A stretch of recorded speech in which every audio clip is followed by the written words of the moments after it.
Namaste, India. Here we are. Hope you're ready for us. After a surprisingly almost pleasant 14-hour continental flight from Newark, we're looking for our prearranged ride into town and wondering whether we'll meet any of the other members of our small group. Also, if we get the opportunity, Hesse would like to convert some of our dollars into rupees.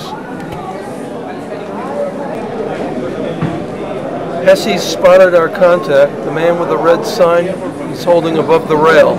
He's asked us to hold up for just a moment in case somebody else from our group shows up. There's nobody else from our plane, but Terry, who came all the way from Chicago, does show up. So the man with the sign tells us now we can go. Next morning we find out that, in fact, we haven't been dreaming. We are in India, in Delhi, staying in the very good Hotel Surya. And one slight concern, which I hope doesn't become a problem. It's Valentine's Day and I haven't even bought a card for Hesse. But maybe they don't celebrate it here. Before we go downstairs and enjoy what I'm sure is going to be a very good breakfast and then explore this India out there, I take a quick look at the paper left for us outside our room. Here are some of the surprising and noteworthy samples.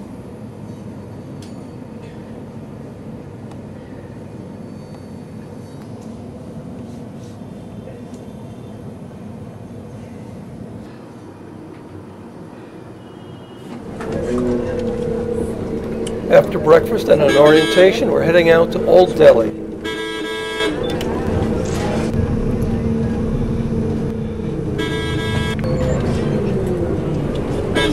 Whatever the original intention might have been, Old Delhi, the historic city, and New Delhi, laid out and planned in the 20th century, are now, due to the population explosion, parts of the same very large city.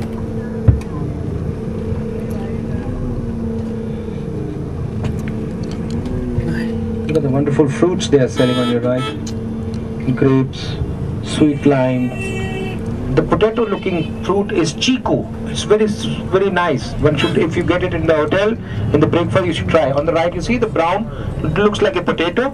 It is actually chiku. C-H-E-E-K-U.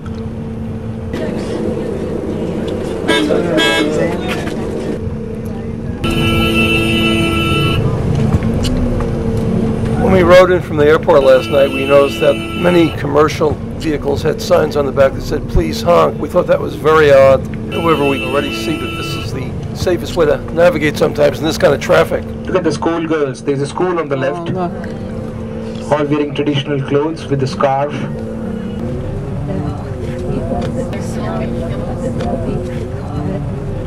Over here on the right, you will see a wonderful view of the cable. Oh my, look at that. Just for your knowledge, when we start after the visit of, when we start the rickshaw ride, our rickshaws will go from here. So you have one more chance to take these pictures. So we'll take stills.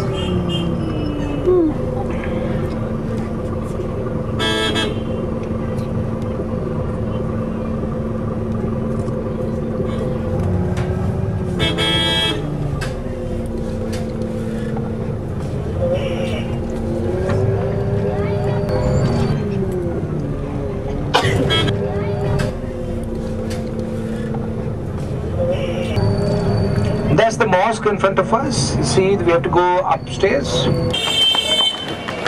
5 times a day they pray, and for the Maharaj, for the ruler. Yeah, if you have seen any Muslim, they came to a country, the majority was Hindu, it maybe Mughals always built something really big.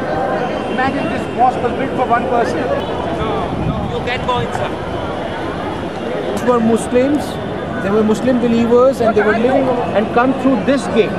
The main gate over here was only for the emperor.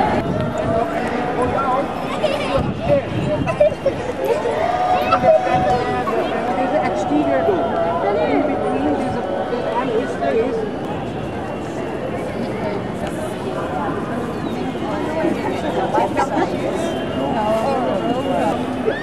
East for yoga. West for Mata.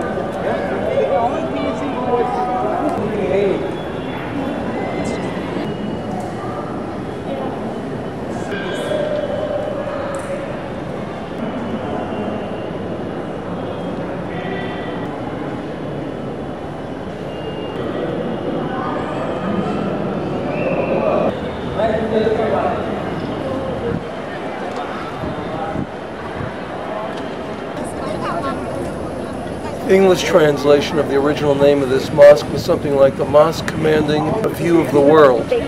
Even today, the mosque provides a commanding view of all Delhi. Pick up your camera from the bus and come out.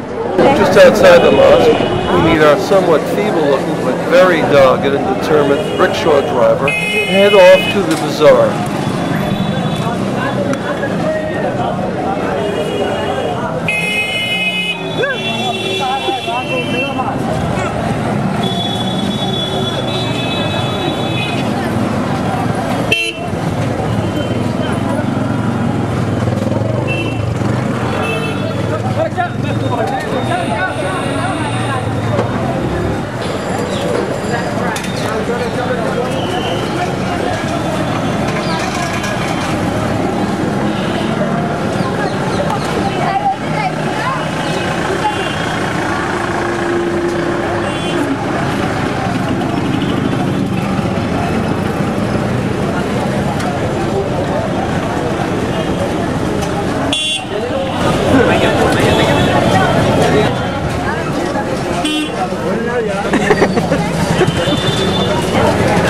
Some of it?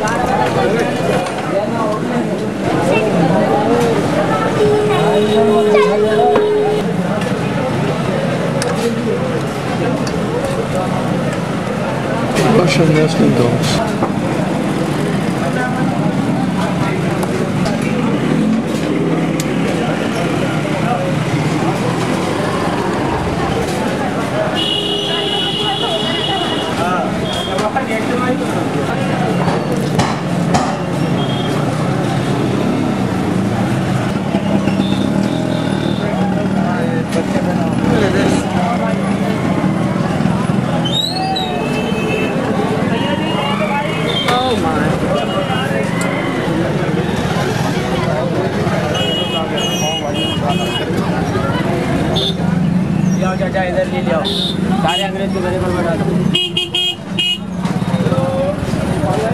Watch, there's a pump coming up.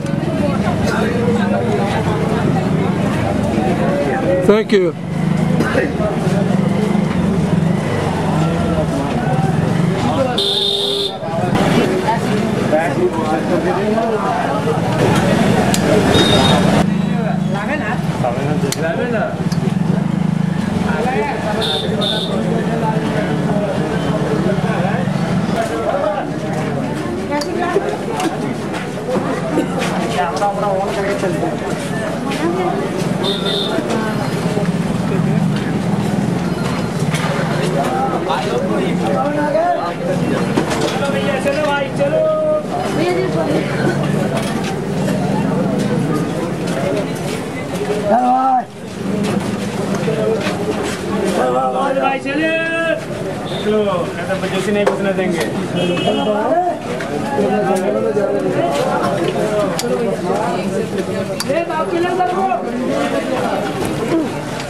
ज़्यादा बड़ा भी नहीं है, छोटा ही है।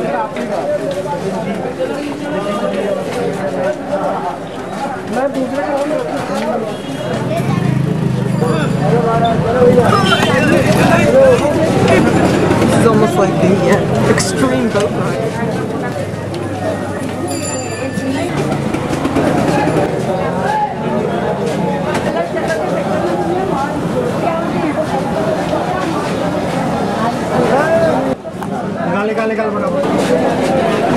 Yes, our poor driver is forced to stop, which means we're going to lose momentum, and he's going to have a really tough time getting started again. I've climbed out for the moment to lighten the load and take a little video. Somehow we're off again very soon.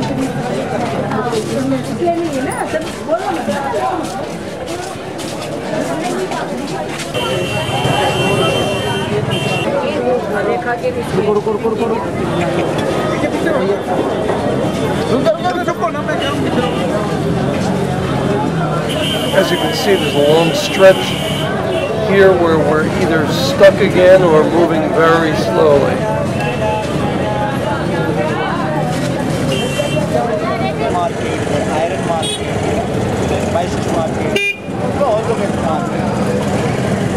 Finally, there's the mosque again.